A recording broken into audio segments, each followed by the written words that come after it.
سعدت جدا بالسماع من وكيل فهمي باضاوي وكيل محافظة حضرموت لشؤون الشباب. تحياتي لكل شبابنا في محافظة حضرموت وفي الوطن وخارجه، وكما هو معروف يعني بأن الشباب هم المورد البشري، هم ثروات الأوطان.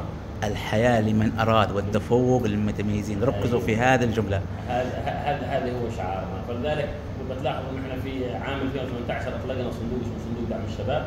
هذا الصندوق هو يقدم قروض بيضاء لدعم المشاريع الصغيرة والأصغر.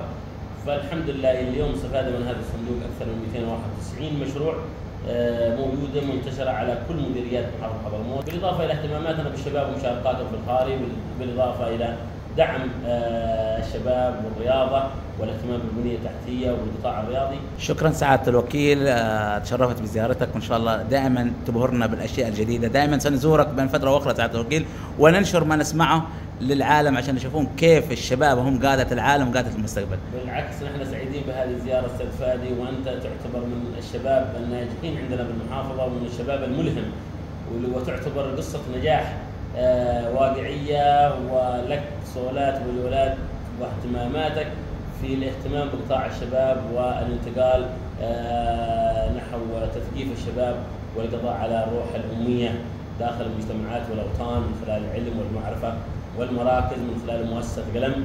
ونحن نفتخر بكوكبة من أمثالكم ونعول عليهم، فطبيعة الأوطان لن تكون إلا بكم وأنتم ومن خلال